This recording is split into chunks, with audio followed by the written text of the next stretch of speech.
Amigos y hermanos, muy buenos días. El Señor nos bendiga, nos dé fuerza para salir victorioso de las pruebas y nos libre de tentaciones en este día. Y ahora palabras de sabiduría. Leamos en Santiago 1:13 al 15. Cuando alguno es tentado, no diga que es tentado de parte de Dios, porque Dios no puede ser tentado por el mal, ni Él tienta a nadie, sino que cada uno es tentado cuando de su propia concupiscencia es atraído y seducido. Entonces la concupiscencia, después que ha concebido, da a luz el pecado, y el pecado, siendo consumado, da a luz la muerte. Mis amados amigos y hermanos, muchas gracias por darnos el alto honor de acompañarnos cada día para compartir estos breves minutos de saludable alimento para el alma, rica nutrición para la mente y fresco refrigerio para el espíritu. Porque no tenemos lucha contra sangre y carne, sino contra principados, contra potestades, contra los gobernadores de las tinieblas de este siglo, contra huestes espirituales de maldad en las regiones celestes. Efesios 6:12. Como prometimos ayer, hoy, auxiliados con los sabios comentarios del doctor William MacDonald en los versos del 13 al 17 de Santiago 1 y otras porciones bíblicas, nos proponemos en tan corto tiempo tratar de dejar claro que aunque en algunas porciones de la palabra de Dios, como en esta de Santiago 1:12, parece dársele el mismo significado y uso a las palabras tentación y prueba, o que existe una línea muy delgada entre sus significados, en realidad no es así. La tentación, según la Real Academia, es la persona o cosa que induce a una cosa mala. El destacado teólogo Scofield dice que esta palabra se usa en dos sentidos. En primer lugar, incitación al mal, y en segundo lugar, poner a prueba en la adversidad y o en el sufrimiento. Prueba es la acción de probar. El doctor MacDonald nos dice que lo que Santiago enfoca en el capítulo 1, verso 2 al 12, lo lleva a él a definir las tentaciones como pruebas santas que proceden de Dios para demostrar la realidad de la fe y para producir en nosotros la semejanza a Cristo. Mientras que lo enfocado en los versos del 13 al 17 son tentaciones pecaminosas que proceden del interior del hombre, y yo agrego, son alimentadas e insinuadas por Satanás con el propósito de incitar al pecado. En resumen, las pruebas son acciones de Dios encaminadas a forjar nuestro carácter cristiano, fortalecer nuestra fe y madurarnos espiritualmente. Mientras que las tentaciones son acciones de nuestra vieja naturaleza que, impulsadas por el diablo, nos incitan a pecar. Para concluir esta serie sobre el tema pruebas y tentaciones del creyente, hoy abordaremos las tentaciones del creyente, según Santiago 1, del 12 al 17, y Corintios 1, 10, 13. Y aunque no abundaremos sobre la participación de Satanás en nuestras tentaciones, no podemos olvidar que Él es el tentador por naturaleza, el impulsor de nuestras concupiscencias y padre de todo pecado. Ahora pasamos al tema de tentaciones según lo que enfoca el doctor McDonough. Las pruebas santas tienen como propósito refinar lo bueno que hay en nosotros, pero las tentaciones están diseñadas para dar rienda suelta a lo malo. Debemos entender una cosa: cuando somos tentados a pecar, la tentación no viene de Dios. Estamos conscientes que Dios prueba al hombre en lo que afecta a su fe, pero nunca induce al hombre a hacer lo malo. Dios no tiene trato con el mal ni tentará a nadie a pecar. El hombre siempre busca excusas en vez de aceptar su responsabilidad de su pecado. Si no puede culpar a Dios, echa mano de la psicología moderna y afirma que el pecado es una enfermedad. Así piensa escapar del juicio. El pecado no es una enfermedad. Es un fracaso moral del que todo hombre tiene que rendir cuentas a Dios. Otros tratan de culpar a objetos inanimados del pecado o totalmente al diablo. Ninguna cosa es pecaminosa en sí misma. El pecado no tiene un origen allí. Santiago sigue la pista del león hasta su guarida cuando dice: cada uno es tentado cuando de su propia concupiscencia es atraído y seducido.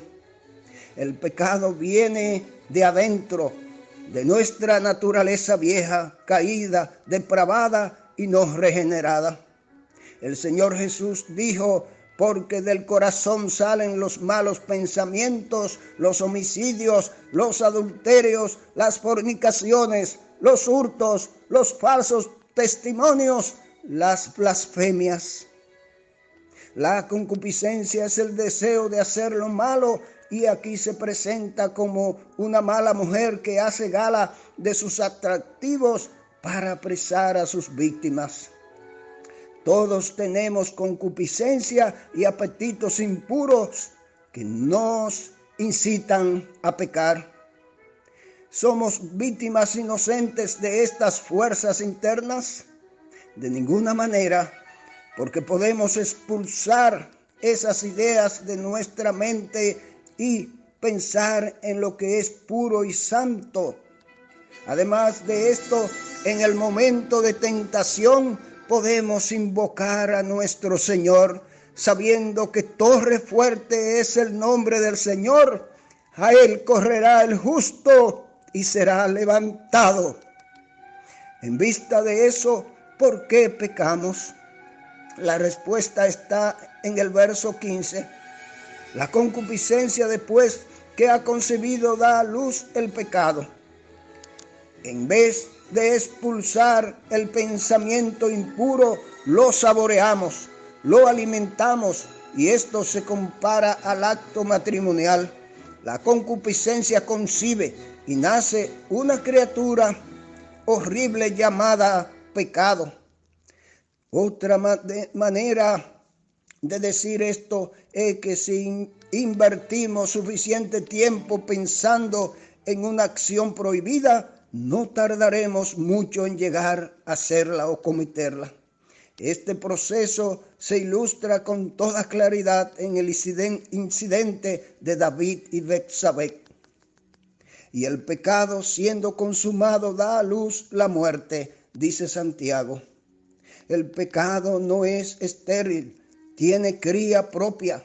Hay varias maneras de entender la afirmación de que el pecado da a luz la muerte. Primero diremos que el pecado de Adán trajo la muerte suya y la de todos sus descendientes. Esto lo leemos en Génesis. Sin embargo, el pecado también lleva a muerte espiritual y a muerte eterna, la separación final del hombre de Dios y de toda bendición. También hay un sentido en el cual produce muerte en el creyente. En 1 de Timoteo 5:6 leemos: que la viuda creyente que se entrega a los placeres viviendo está muerta. Esto significa que desperdiciando su vida y dejando de cumplir el propósito de Dios al redimirla, ella peca. Para el creyente, estar fuera de comunión con Dios es estar muerto en vida. Es muy común que el hombre que cae en pecado culpe a Dios. Dice en efecto a su Creador: ¿por qué me hiciste así?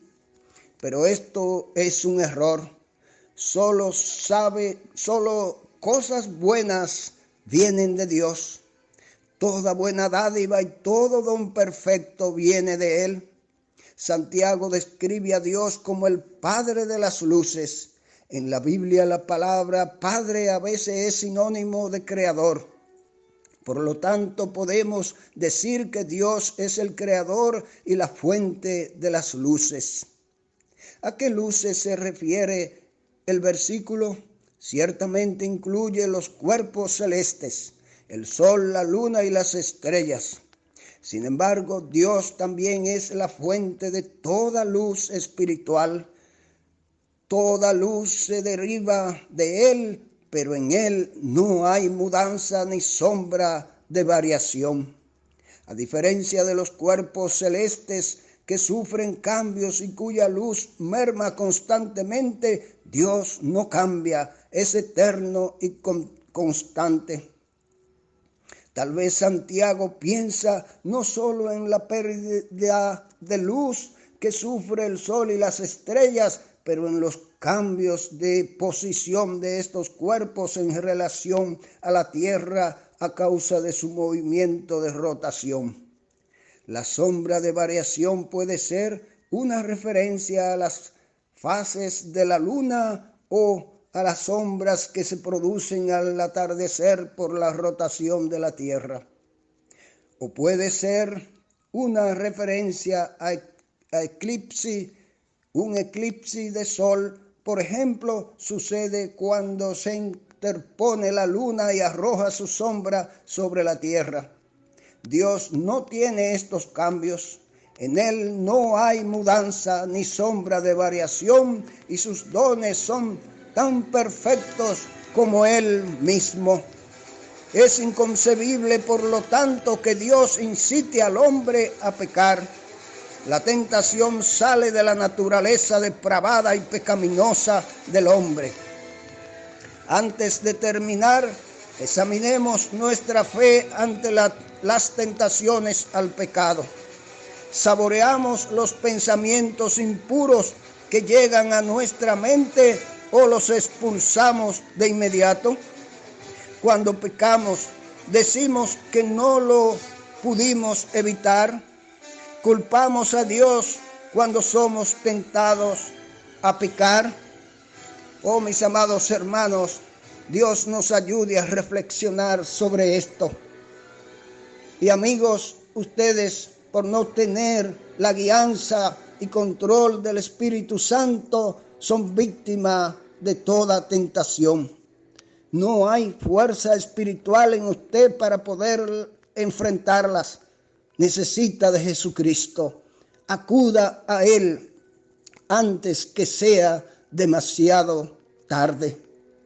Dios le bendiga y le ayude a hacerlo.